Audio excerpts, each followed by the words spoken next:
This is problem 2-78. It's on page 103. A wind turbine is rotating at 15 RPM under steady winds flowing through the turbine at a rate of 42,000 kilograms per second. The tip velocity of the turbine blade is measured to be 250 kilometers per hour. If 180 kilowatts of power is produced by the turbine, determine A, the average velocity of the air, and B, the conversion efficiency of the turbine. Take the density of air to be 1.31 kilograms per cubic meter. So let's write this down because that's quite a bit of information. So the rotational speed N is 15 revolutions per minute. The mass flow rate of air through the turbine is 42,000 kilograms per second, which is a pretty good mass flow rate, especially for air. The tip velocity, we put a subscript T for tangential velocity, is 250 kilometers per hour, which is also a pretty good speed. And the power produced by the turbine is 180 kilowatts. Now, in terms of turbines, this is a pretty small amount. When we toured the generation station at the Ohio Falls, just one of their water turbines produced 10 to 12 megawatts. And so this is, what, 20% of that, maybe 18% of it. So anyway, let's see if we can figure out the answers. The questions are, what's the average velocity of the air, which we're going to need anyway in order to solve this problem, and B, the conversion efficiency. We're supposed to take the density of the air, I forgot to write that down, 1.31 kilograms per cubic meter. All right, so let's work on part A first. Now, thinking about the turbine blades, let's draw them as a fan here. Usually it's a three-bladed thing, but basically what these blades do is they sweep an area. And we'd like to do some calculations to figure out, first of all, how much area is that, and start relating some of these things together. So we know the angular speed, and in fact we know it in revolutions per minute. As we go along, it's going to be a lot nicer to have that in radians per second. So let's take care of that bit first. So there are 2 pi radians per 1 revolution, and of course there's 1 minute per 60 seconds. So that takes care of the minutes and the revolutions.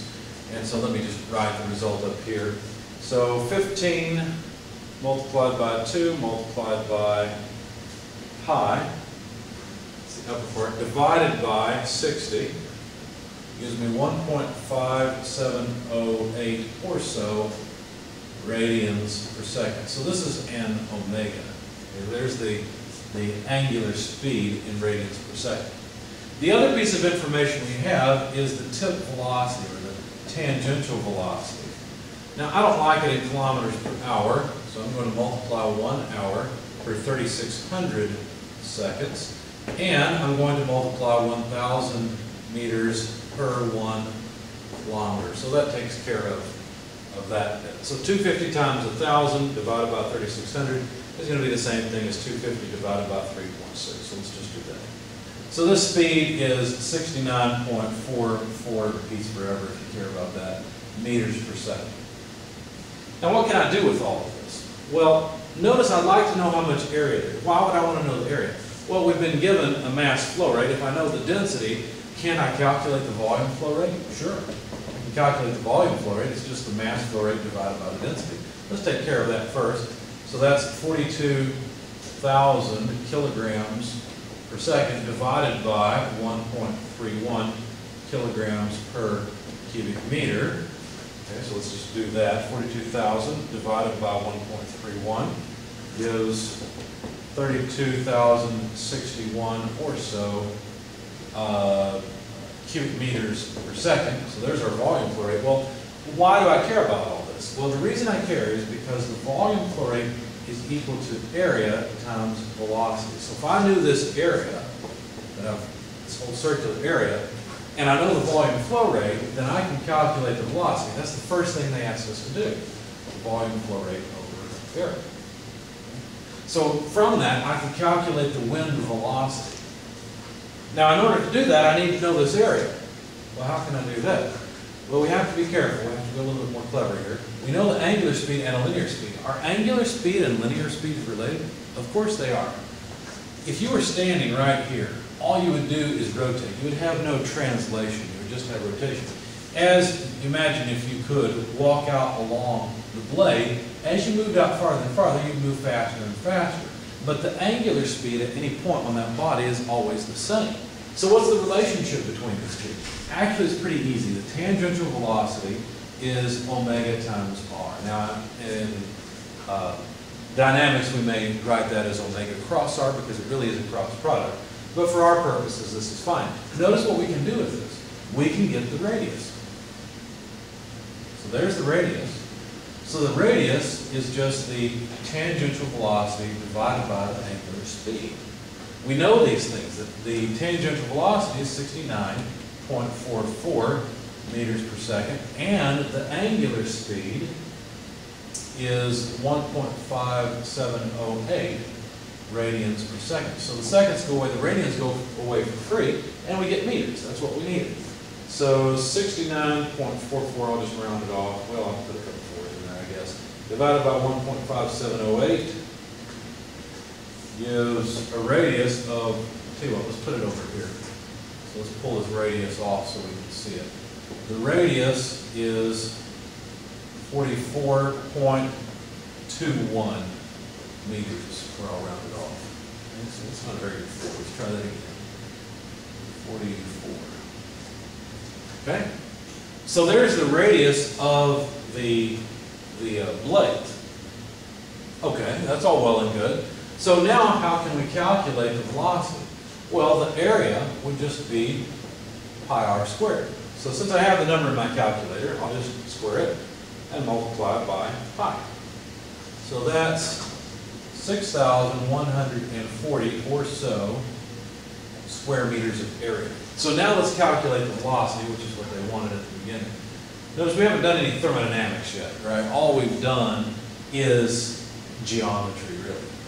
Okay, so, and a little bit of dynamics maybe. So W dot, the volume flow rate, oh, we had to calculate that, that's right. 32,061 cubic meters per second, and the area, 6140 square meters, we end up with meters per second. So I'll just invert what I've got in my calculator, which is close to that.